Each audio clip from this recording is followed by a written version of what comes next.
This is Dave Chen at davechen.net, and this is my review of the Nike Fuelband. The Nike Fuelband comes in a classy box along with an ejector device and a lengthening piece that helps you make the Fuelband the right length for you. It also comes with a proprietary cable that you can use to plug the Fuelband into your computer and sync with Nike's online service. Then there's the Fuelband itself. It uses a really cool looking LED display that makes for a nice conversation piece. The way the Fuelband works is by tracking a few statistics which you can cycle through using the only button on the device: fuel, calories burned, steps taken, and time of day. You can configure the Fuelband to cycle through however many of these you prefer. Fuel is a number that's proprietary to Nike. It calculates it essentially based on how much you move. They don't reveal what goes into the calculation exactly, but it's the same for everyone and it's consistent from day to day.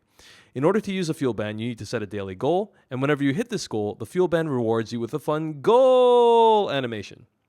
I've come to love the Fuelband because that goal really keeps me motivated to move a certain amount every single day. If I get to the end of the day and I still haven't met my fuel goal, I'll find myself going for a walk or doing jumping jacks just to make sure I hit it. In that regard, the Fuelband has ensured that I'm active for roughly 30 to 40 minutes a day at least, and that's made my life significantly better. Battery life is exceptional, and I can often go over a week without charging my Nike Fuelband. And the website that you sync to is pretty neat as well. It allows you to connect and compete with your friends, see your fuel history, and keep track of your streaks.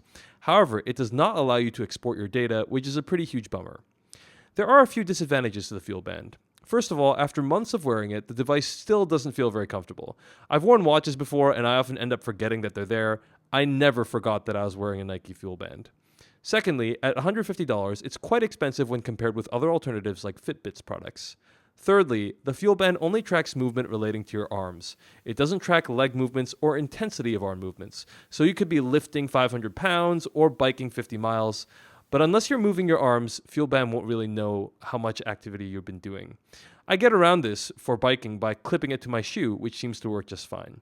Finally, the Fuelband isn't particularly durable, which is pretty unacceptable when you've paid $150 for it. I've already broken mine one time, which happened only 42 days after wearing it doing normal activities. I'm not a major hiker or mountain climber or any extreme sports person, so I was pretty disappointed when I had to take it back in.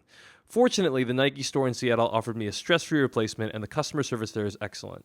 But I recently met a colleague who had a Fuelband and had to have his replaced 4 times. Hopefully the second generation of Fuelbands won't have these issues.